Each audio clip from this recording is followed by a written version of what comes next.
Hey, I'm Dan from Spec Design. Thank you very much for purchasing one of our linear mini timber kits. I'm now going to show you how to install it. There's a few tools you'll need to begin with: flathead screwdriver, Phillips head screwdriver, needle nose pliers, 7mm spanner.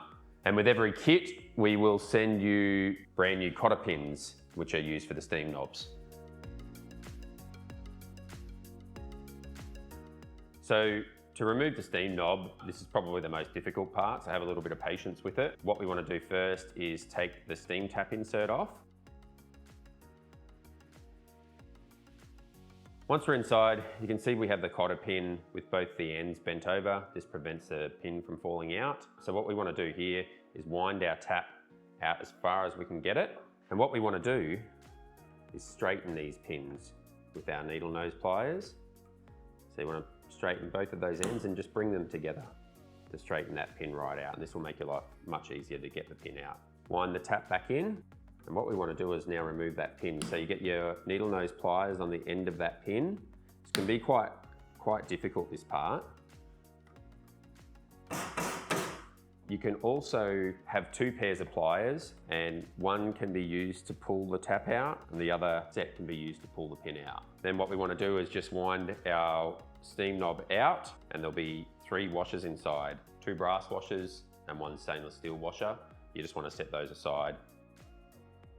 We do recommend putting more grease on there too, and what we do is we just put a nice clean line of it on there, and that's all you need. We use Inox, but any premium sort of machinery grease, it's a high temp food grade grease, will work beautifully.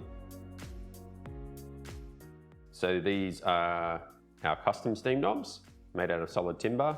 What you want to do is unwind the steam tap insert so it comes completely free. Wind your new knob on. Use those washers that we need to reuse and pop them on to your steam tap there. Now, this is where you have to be more careful. So what we do with our cotter pin before we put it back into the new steam tap is we put the set of pliers halfway up the pin, and what you want to do is just bend that pin over gently. And what I find easiest is to get your pliers on the end of the steam tap and then pop the pin in.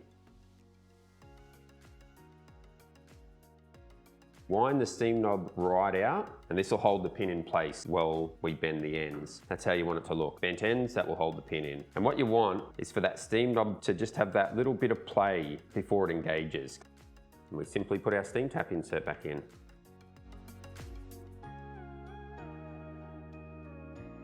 So we've got our steam knobs installed. That's the hard part done. Now on to the easy part. So Phillips head screwdriver. There's 2 screws under our paddle here. Simply take the 2 screws out with your Phillips head screwdriver and set them aside. Next step, once we've removed our paddle, is we want to remove our paddle surround here. A wider blade flathead screwdriver works best, and you want to be really careful here because if you slip off the screws, you're going to scratch your panels. So just really take your time and hold your screwdriver steady with one hand.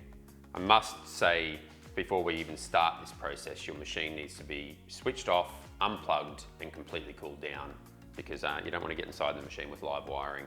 And just remove each screw one by one. Once your screws are all removed, simply slide the top plate off.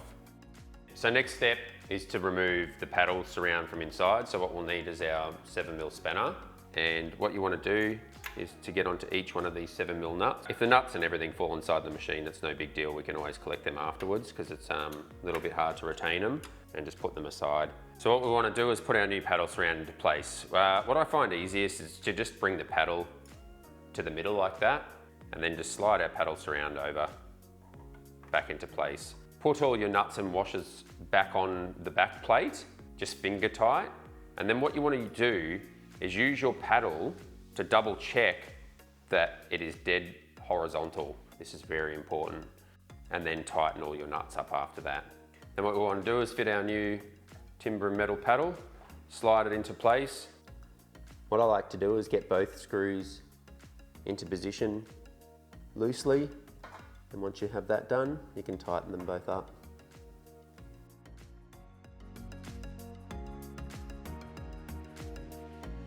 The next part is removing the rubber handle from our portafilter. When these are done in the factory, they actually put a little bit of Loctite in the thread to keep the handle in place. So to get the handle off, the only way to do it is to use heat.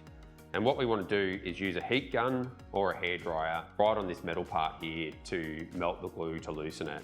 Now, the best way to do this is to flip your portafilter upside down and clamp it to a surface if you can. If you have a clamp, if you don't, it doesn't really matter, but it will make your life a lot easier to get this off. And just use a hairdryer on this section of the portafilter, the metal section, as close to the rubber handle as you can. You'll probably have to leave it on there for a good 15 minutes, maybe even longer, depending on how much Loctite they have. We always use a heat gun here in the factory and we wind it off like that. So once that's screwed off, simply take our brand new timber handle, screw that back into place. I don't use Loctite on the handles because if you ever want to take it off and interchange it, you can do so.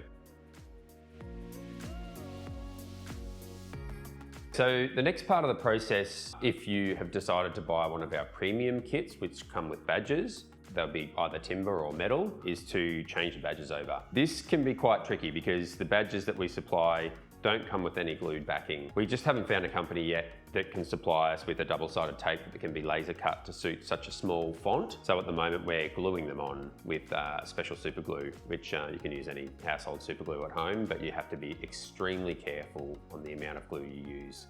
Okay, so what we need to do first is to remove the old badge. This can be quite tricky, but they come off easily, but what we want to try and do is remove the badge and remove the residue.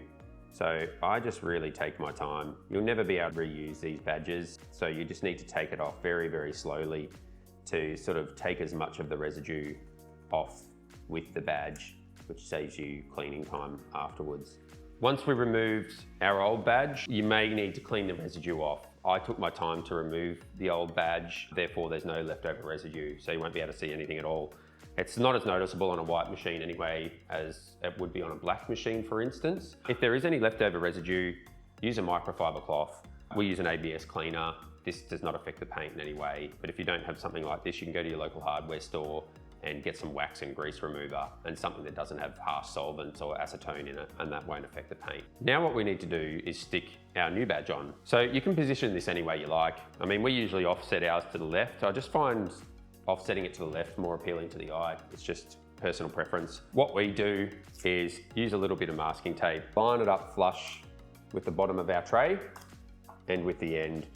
Now, when we're sticking our badges on, we use a product called Rapid Fix. It comes as a two-part product. It's about 40 Australian dollars, believe it or not, but it's so strong that it will basically take the paint off before the badge falls off. What we want to do is apply this glue very sparingly in very small amounts, just a little dot on each letter, on the widest part of each letter. That's about as much as you'd ever want. Then carefully line your badge up on your masking tape. For normal super glue, I would hold this in place for a good 5 minutes. With this Rapid Fix glue, it literally takes about 20 seconds. Remove your tape and you're all done. Same applies for the back panel.